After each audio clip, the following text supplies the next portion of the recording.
You said that as a result of your studies, the Commission was able to determine preventive measures that can be given to governments to create new policies, especially in those countries, in those areas that are mostly at risk. How are these policies passed on to the governments? Are they imposed where it is most dangerous that they're not applied? Or are the governments themselves that request help in identifying those measures? I would like to know how it works. You have the preventive measures. How are they transferred to the countries that need them? Thank you. Well, I mean, the countries are sovereign bodies, so of course they must decide what they want to do.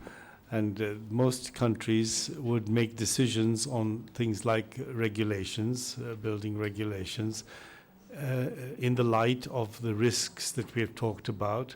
For example, let's take building regulations as an example, taking into account the costs against the benefits. We know that we could build buildings which really could withstand earthquakes.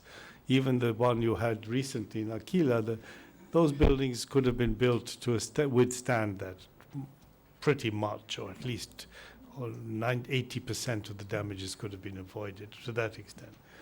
But that would have meant building to regulations and standards which are very costly. And if you do that, the people who have to bear that cost have to bear that in mind. So governments have to decide on these issues based on these considerations. Now, where we've had ability to inform people, like in the case of Turkey, because the situation got bad, in this case it was the World Bank was asked to provide assistance.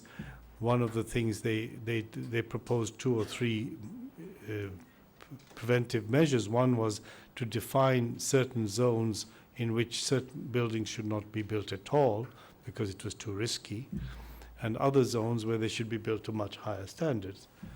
And then they said, well, you've got to impose those standards. And then, of course, and they said that in future we will help you to provide finance for upgrading those buildings which are already there to be made like that. But all we can do is provide them the tools to make the decision. They have the ones who have to make it. Now, again, in the case in the situation here, there was some issue of enforcement. We know that you can have the standards, but then sometimes people build. And I was reading in the Italian papers that some of these buildings used sand from the sea to build rather than proper sand which should have been properly treated to meet those standards. So you have to enforce the standards as well to prevent these measures.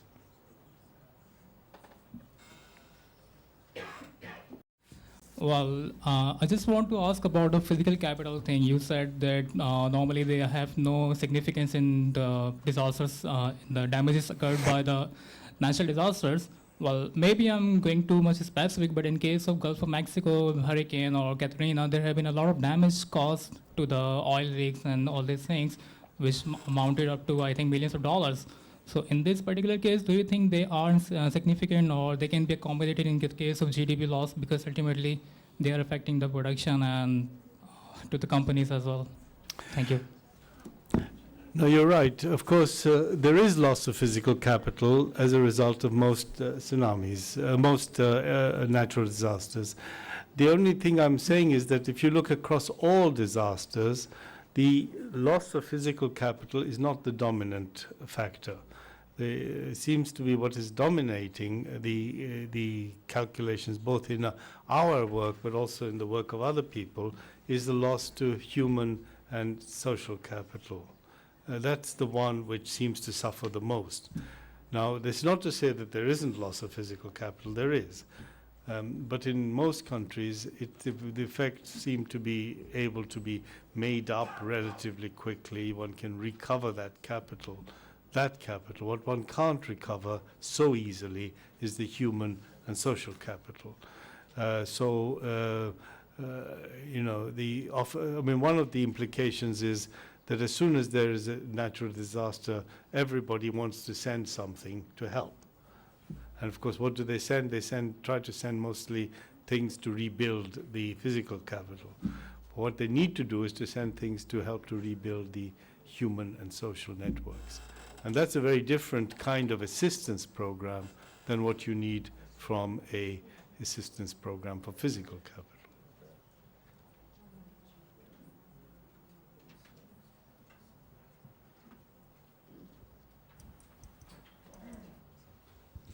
You have a question. In your calculation of the damages, you said that a key factor is human life. How do you evaluate it? Do you put a different value for developed countries and less developed countries? That's a very good question, and we avoided to do that in the way we did our calculations. The reason we avoided it is because it's very sensitive question.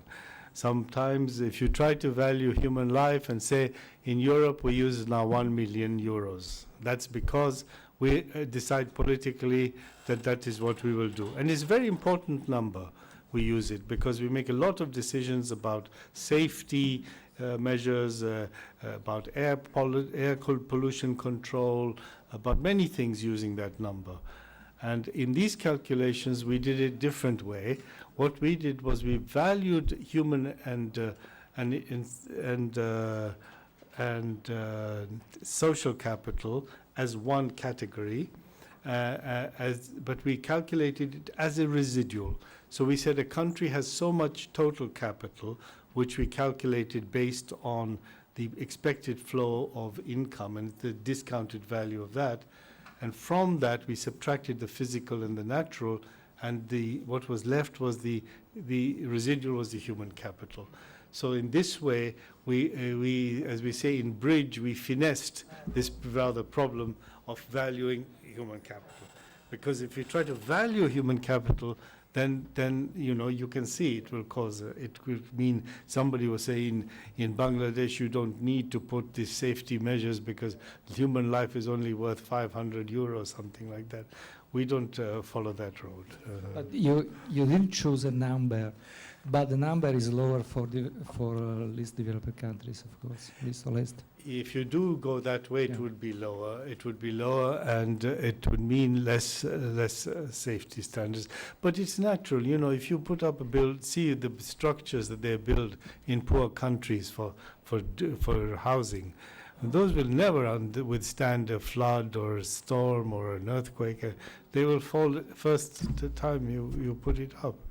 So you need to think, and if that frequency is going to go up a lot, then you need to think of some way, or other way to solve the problem, rather than just to impose higher physical capital standards.